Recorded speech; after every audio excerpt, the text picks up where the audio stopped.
অভিমানে বিদেশ যাত্রা। গৌরমণি বৈদ্যের অদ্ভুত কাণ্ডে চাঞ্চল্য ধর্মনগরে।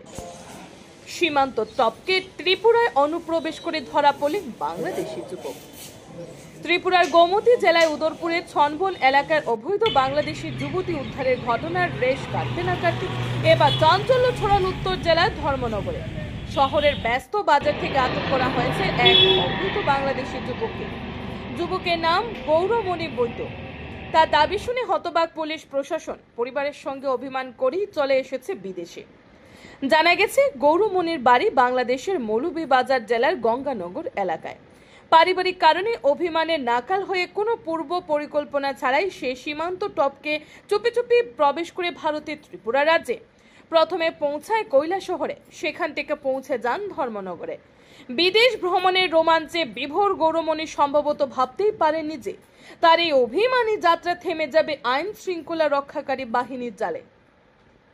ধর্মনগর বাজার এলাকা সন্দেহভাজন ঘোরাঘুরি করতে দেখে পুলিশের সন্দেহ হয়। কর্তব্যরত পুলিশ কর্মীরা তাকে জিজ্ঞাসাবাদ শুরু করেন।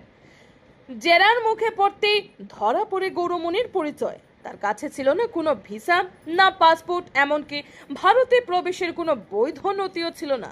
সব প্রশ্নের একটাই উত্তর, বাড়ির লোকজনের সঙ্গে গোসা করে চলে এসেছি।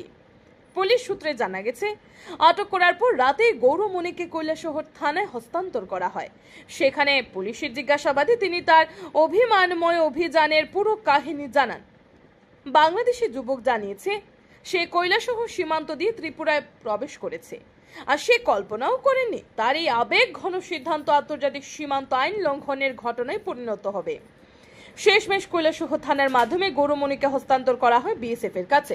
সূত্রের খবর, নিয়ম মেনে তাকে শীঘ্রই পুশব্যাক করা হবে, অর্থাৎ বাংলাদেশে ফেরত পাঠানো হবে।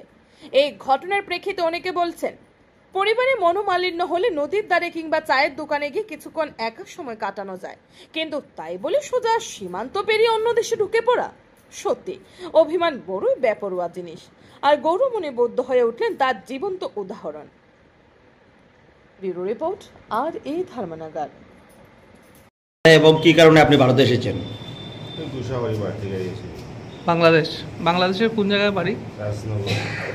মৌলভীবাজার ডিস্ট্রিক্ট। পিএস থানা কোন থানা? রাজনগর থানা। আপনি কোন জায়গা থেকে পুলিশ ধরছে? কেন এসেছিলেন ভারতে? বাংলাদেশের না, ভারতে এসে কি করার জন্য এসেছিলেন? কিছু করার জন্য।